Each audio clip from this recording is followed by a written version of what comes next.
"Welcome, girls," the Queen said. "Please take your seats, and welcome to the palace. We're pleased to have you." There was something pleasant about her voice. It was calm in the same way her expression was, but not lifeless by any means. As Sylvia had said, the servers came to our right and to pour orange juice into our glasses. Our plates came covered on large trays, and the butlers lifted the covers right off in front of us. I was hit in the face with a fragrant blast of steam from my pancakes. Mercifully, the murmurs of awe across the room covered my growling stomach. King Clarkson blessed our food, and we all began to eat. A few minutes later, Maxon walked in to take his seat, but before we could move, he called out, "Please don't rise, ladies. Enjoy your breakfasts." He walked up to the head table, kissed his mother on the cheek, gave his father a firm pat on the back, and settled into his own chair just to the king's left. He made a few comments to the closest butler, who laughed quietly and then dug into his own plate. Ashley didn't come, or any of the other girls. I looked around, confused, counting to see how many were missing. 8. 8 girls were not here. It was Chris, sitting across from me, who answered the question in my eyes. "They're gone," she said. "Gone? Oh, gone." I couldn't imagine what they had done in less than 5 minutes to displease Maxon, but I was suddenly grateful I'd chosen to be honest. Just like that, we were down to 27. Chapter 7. Chapter 12. The cameras did a lap around the room and let us enjoy our... Chapter 12. The cameras did a lap around the room and let us enjoy our breakfast in peace, getting one last shot of the prince before they departed.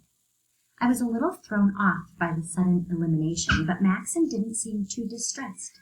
He ate his food without a care, and as I watched, I realized I should eat my own breakfast before it got cold. Again, it was almost too delicious. The orange juice was so pure that I had to take smaller sips just to absorb it. The eggs and bacon were heaven, and the pancakes were perfectly done, not too thin like the ones I made at home. I heard lots of little sighs all around me and knew I wasn't the only one enjoying the food. Remembering to use the tongs, I picked up a strawberry tart from the basket in the center of the table. As I did so, I looked around the room to see how the other 5s were enjoying their meals. That was when I noticed that I was the only 5 left. I didn't know if Maxon was aware of that information. He barely seemed to know our names, but it was strange they were both gone. If I had been another stranger to Maxon when I walked into that room, I would have been kicked out too. I mulled over this as I bit into the strawberry tart. It was so sweet and the dough was so flaky. Every millimeter of my mouth was engaged, taking over the rest of my senses entirely. I didn't mean to make the little moan, but it was by far the best thing I had ever tasted. I took another bite before I even swallowed the first. "Lady America?" a voice called. The other heads in the room turned to the voice, which belonged to Prince Maxon. I was shocked that he'd address me, or any of us, so casually and in front of the others. What was worse than being called out so unexpectedly was that my mouth was full of food. I covered my mouth with my hand and chewed as quickly as I could manage. It couldn't have been more than a few seconds, but with so many eyes on me, it felt like an eternity. I noted Celeste's smug face as she watched me. I must have looked like an easy kill in her eyes. "Yes, Your Majesty," I replied as soon as I had most of it swallowed. "How are you enjoying the food?" Maxon seemed on the verge of laughter, either from my bewildered expression or because he brought up a detail from our very first and highly unauthorized conversation. I tried to stay calm myself. "It's excellent, Your Majesty. This strawberry tart? Well, I have a sister who loves sweets more than I do, and I think she'd cry if she tasted this. It's perfect." Maxon swallowed a bite of his own breakfast and leaned back in his chair. "Do you really think she would cry?" He seemed exceedingly amused at the idea. He did have strange feelings toward women in crime. I thought about it. "Yes, Actually, I do. She doesn't have much of a filter when it comes to her emotions. Would you wager money on it? He asked quickly. I noticed the heads of every girl turning back and forth between us like they were watching a game of tennis. If I had any to bet, I certainly would. I smiled at the idea of betting over someone else's tears of joy. What would you be willing to barter instead? You seem to be very good at striking deals. He was enjoying this little game. Fine, I'd play. Well, what do you want? I posed. Then I wondered what in the world I could offer someone who had everything. What do you want? He countered. Now, that was a fascinating question. Almost as interesting as thinking about what I could offer Maxon was what he could offer me. He had the world at his disposal. So what did I want? I wasn't a one, but I was living like I was. I had more food than I could finish and the most comfortable bed I could imagine. People were waiting on me hand and foot whether I liked it or not. And if I needed anything, all I had to do was ask. The only thing I really wanted was something that made this place feel like less of a palace. If my family were running around somewhere, or if I wasn't so done up, I couldn't ask for my family to visit. I'd only be here a day. If she cries, I want to wear pants for a week, I offered. Everyone laughed, but in a quiet, polite way. Even the king and queen seemed to find my request amusing. I liked the way the queen looked at me, like I was less of a foreigner to her now. Done, Maxon said. And if she doesn't, you owe me a walk around the grounds tomorrow afternoon. A walk on the grounds, that was it? It didn't seem like anything special to me. I remembered what Maxon had said last night, that he was guarded. Maybe he didn't know how to just ask a girl for time alone. Maybe this way was his way of navigating something very alien to him. Someone next to me made a disapproving sound. Oh, I realized that if I lost, I'd be the first person to officially get time one-on-one with the prince. Part of me wanted to renegotiate, but if I was going to be helpful, and as I promised him, I couldn't brush off his first attempts at trying to date. You drive a hard bargain, sir, but I accept. Justin, the butler he had spoken to earlier stepped forward. Go make a parcel of strawberry tarts and send them to the lady's family. Have someone wait while her sister tastes it, and let us know if she does, in fact, cry. I'm most curious about this. Justin nodded and was off. You should write a note to send with it and tell your family you're safe. In fact, you all should. After breakfast, write a letter to your families, and we'll make sure they receive them today. Everyone smiled and sighed, happy to finally be included in the goings-on. We finished the rest of our breakfast and went to write our letters. Anne found me some stationery, and I wrote a quick letter to my family. Even though things had gotten off to a very awkward start, the last thing I wanted was for them to worry. I tried to sound breezy. Dear Mom, Dad, May, and Jared, I miss you so much already. The prince wanted us to write home and let our families know we were safe and well. I am both. The plane ride was a little scary, but it was fun in a way too. The world looks so small from up so high. They've given me lots of wonderful clothes and things I have. 3 sweet maids who help me get dressed and clean for me and tell me where to go. So even if I get totally confused, they always know just where I'm supposed to be and help me get there on time. The other girls are mostly shy, but I think I might have a friend. You remember Marley from Kent?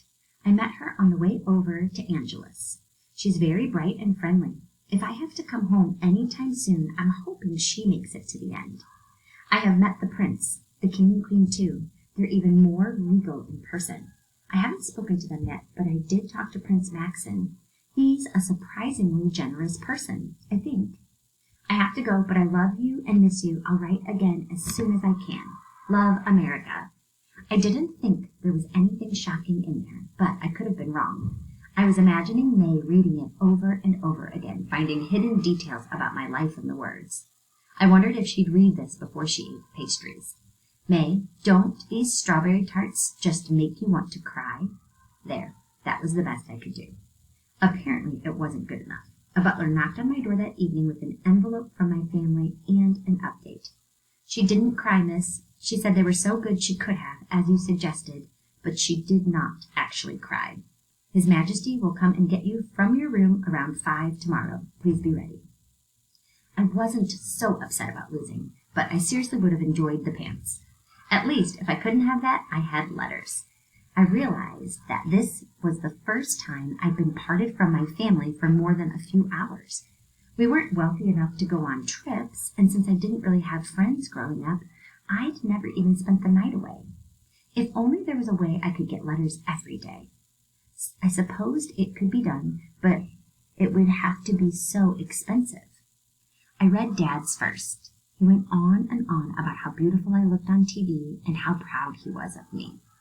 He said I shouldn't have sent 3 boxes of tarts because May is going to get spoiled. 3 boxes, for goodness sake. He went on to say that Aspen had been at the house helping with paperwork, so he'd taken a box home to his family. I didn't know how to feel about that.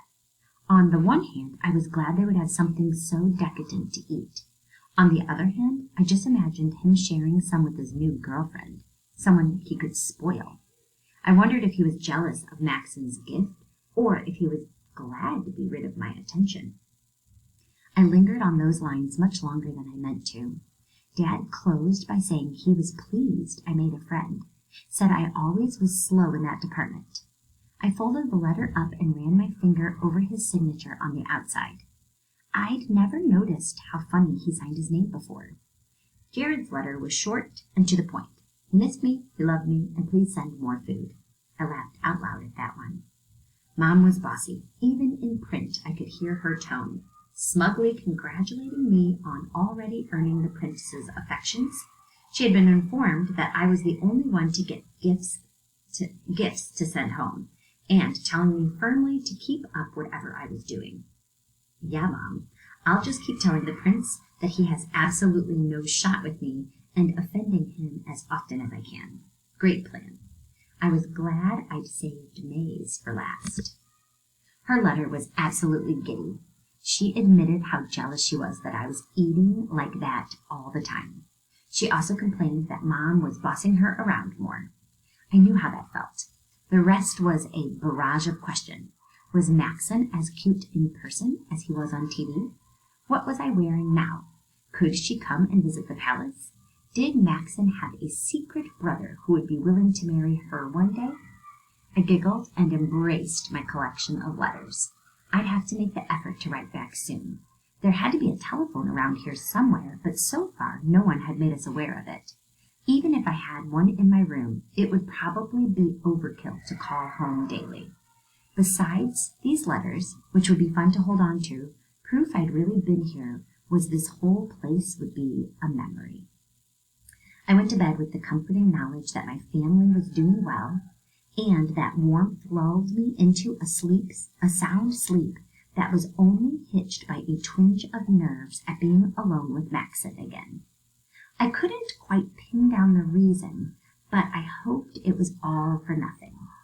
For the sake of appearances, would you please take my arm? Maxon asked as he escorted me from my room the next day. I was a little hesitant, but I did. My maids had already put me in my evening dress, a little blue thing with an empire waist and capped sleeves. My arms were bare, and I could feel the starched fabric of Maxon's suit against my skin. Something about it all made me uncomfortable. He must have noticed, because he tried to distract me. I'm sorry she didn't cry, he said. No, you're not. My joking tone made it clear I wasn't too upset about losing. I've never gambled before. It was nice to win. His tone was slightly apologetic. Beginner's luck. He smiled. Perhaps next time we'll try to make her laugh. I instantly started running scenarios through my mind. What from the palace would make May just die with laughter? Maxon could tell I was thinking about her. What's your family like? What do you mean? Just that. Your family must be very different from mine. I'd say so, I laughed. For one, no one wears their tiaras to breakfast. Maxon smiled. More of a dinner thing at the Singer house? Of course. He chuckled quietly. I was starting to think maybe Maxon wasn't nearly the snob I'd suspected he was. Well, I'm the middle child of 5. 5? Yeah, 5. Most families out there have lots of kids. I'd have lots if I could.